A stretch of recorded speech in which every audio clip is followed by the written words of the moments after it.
I guess I have an understudy, but we're going to try this like right now like this to see if my voice holds out. Can you hear me in the back? Okay. Let's find out.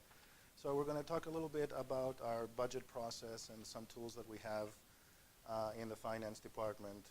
We're going to very briefly see how a strategic vision and plan fits into the budgeting process, and what a preliminary outlook is for next fiscal year for our town as far as finances are concerned, and go over some key budget dates also with you. So in putting together the town's budget, everything starts with the town's vision. And that vision is available in our latest strategic plan version number 4, which if you're interested to look over the full document, it's available on the town's economic development portion of the website. But we make sure as part of our budget process that we look at our vision, we look at the overriding principles that guide us, and we make sure that we align all of our budget goals to these principles and to this vision. We make sure that we have a financial sustainable town. We make sure that through the services, either be it PD, parks, or anything else that we provide as a service, we are creating the quality of public service that is expected. And we do that through strategic partnerships and through investment of local resources. Our budget process is not unlike other processes followed by other municipalities. We start early in the year by making sure that we look at preliminary forecasts, we look at how are we doing in the beginning of the year, and we move slowly into the September-October period where we're now starting to get some numbers, get some statistics, and start looking at them and saying, where do we think we're going to head next year? Then by December, we're starting to have some numbers and starting to reach out to departments and start having discussions about the following year to get everybody prepared. And then in January, we normally have a kickoff meeting, which we did with council to kick off the budget process, but also reach out to all the departments, and now we start to ask for specifics. We start to ask for the goals for the next year, how they're doing with the goals this year, how they're doing with their budget this year, and what they're planning to do next year. And also provide some guidance to say, we want to hold the line, here's where we think we're going to be able, what we think we're going to be able to do for next year. Throughout the next couple of months, January, February, we continue this communication. And throughout this whole process, starting in January and all the way to get into the adopted budget, we always reach back out to council members and we ask for their feedback. Maybe something happened between January and March, and we make sure that we involve everybody from council members down to the departments to ensure that we capture as much information as we possibly can to incorporate into our budget and have an accurate document at the end and have good numbers. What ends up happening then at this point in March, earlier this month, we ended up meeting with every department as part of that budget process. And we didn't just go over how did you do last year and how much did you increase this year. We actually went through and we looked at every single line item for every department and we talked about everything. We made sure that everybody was able to talk about and justify the money, how it related to the mission of the department and what benefit was going to be received by spending that money when it was budgeted. And from this process, what we're doing now is we're putting together the manager's recommended budget, which will be presented in a council study session on April 23rd. And will be the first main presentation that the council sees and is also available to the public that shows the town's direction for next fiscal year. And finally, towards the end of the process, we'll go back to council in May 21st specifically, to adopt a tentative budget for the town, and then finally take the final version of that budget document to council on June 18th for the final adoption of the budget, which is very similar to what we have done in previous years.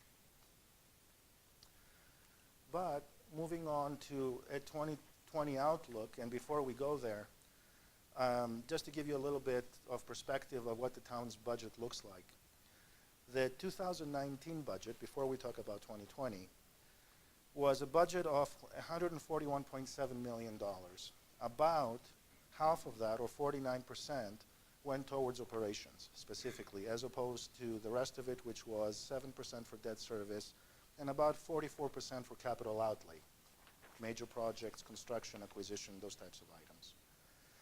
The general fund, which is the town's main operating fund, had a budget of about $49.8 million in total.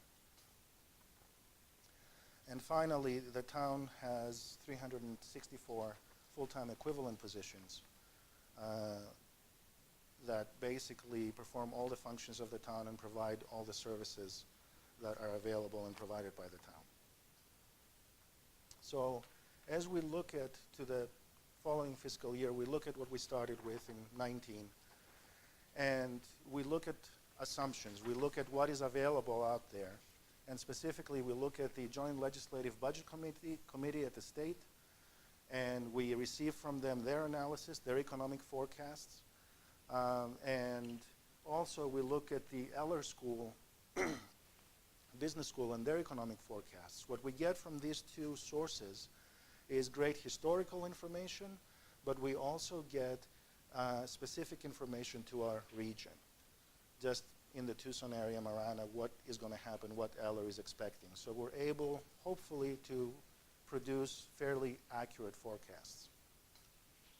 For this year, looking at all of that information, what we're expecting to see is a modest increase to consumer spending. So we still expect a little bit of an increase in sales tax, but it will be at a reduced rate when it's compared to previous years. Thankfully, though, we're still growing. And that is also shown in our population growth, which will affect our intergovernmental revenues, our state shared revenues. And since we grew last year and we continue to be one, hopefully, I hope, one of the fastest growing municipalities in the state, we again expect some growth in those revenues this year.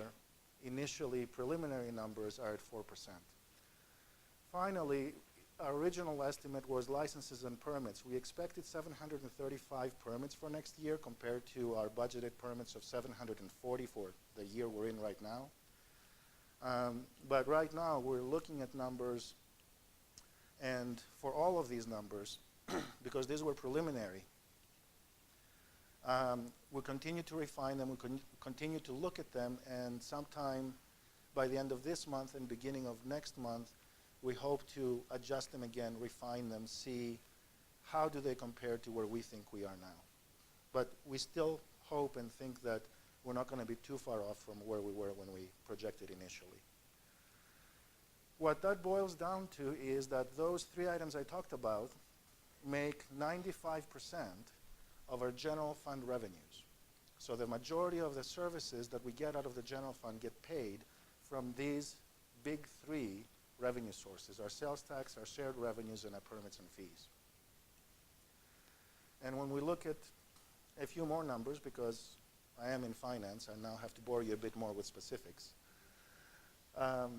You can see that we're looking at a budget that overall, for revenues, we're still going to increase at about a total of 2.8%.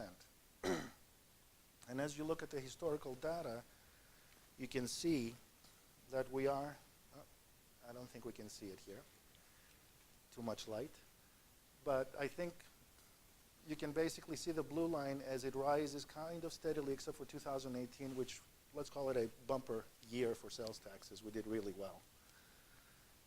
But we continue to grow. Specifically, our sales taxes are going to grow by about 2.5%, or at least that's what we expect. Our retail is going to be reasonable at 2.9%, but we do expect our restaurants and hotels to grow a little bit more, especially now that Ina Road is going to open up, so access is going to become a little easier, and the new hotel by the mall opened up, so we hope to see a little bit more activity in those areas for our revenues. However, since those projects are kind of coming to a close, we also anticipate seeing a drop in construction sales tax. Then for our shared revenues, these are the revenues that really depend on our population growth, and not only the fact that we grew and we added people to our town, but also how fast we grew in relation to every other municipality in the state. The faster we grow in comparison to others, let's call it the bigger market share we get of this particular revenue source. So depending on what the Department of Revenue will give us and what the estimates they'll produce, hopefully by the end of this month, we expect that we're going to continue to increase for a grand total of about 3.8% in this category, or about $445,000. So that's an overview of our budget. But to move on to other useful information that we have for the town on our website. If you were to visit our website, and I do hope that everybody here has a chance to, you can actually visit our quarterly and view our quarterly financial updates. You can find these on the Finance Department website. And we have several quarters that are published there. The nice thing about this particular tool, which is also, by the way, something that we present to council on a quarterly basis, is that it's interactive. You can navigate through it. You can navigate the expenses, the revenues, just by clicking on them. And also, on the bottom, you can navigate through different funds. So the opening is a summary, but then we have the general fund and some of the more significant funds, including our enterprise funds, such as the airport, water, wastewater operations. Then the other item that we're really proud of is the town's financial transparency dashboard. Again, this is on the finance website.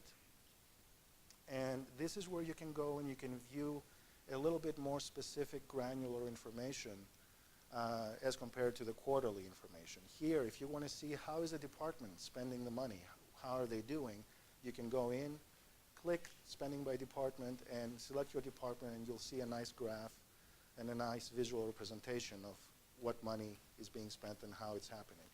If you want to get down to the real detail of everything, click on spending by vendor, and you'll see how much money each vendor has gotten paid. You can sort through it and analyze it if you like. And finally, you can also see how we're doing on receiving the revenues that we budgeted for before and how that money is coming in. Are we doing well? Are we not doing well? All of that information is available through this tool. So hopefully, you'll take a moment and you'll go through and, well, have fun with it. Finally, to close out, I would like to say that we're always very happy to hear from anybody, whether you have a question for us to try and explain something, if you're looking for information, or if you just want to participate and give us your ideas, your thoughts about our budget process or anything else that we're doing from a finance perspective. And I'm sure that goes for every other department in the town. So for the finance department, our phone number is available. Please feel free to call us, and regardless of what your question is, we will try to answer it, and we'll get you to the correct person to give you an answer. Also, if you're interested in getting some notifications, specifically when we're going to be going to council for the adopted budget and when we're going to go to council for the tentative budget, if you subscribe and share your email with us, and we promise we don't sell it, we don't give it to anybody else, all that will happen here is you will receive an email saying there's going to be a meeting on this date for this purpose. Very limited in nature, but I think it's a wonderful reminder if that is something of interest to you. So that concludes my presentation, and I'm available for any questions.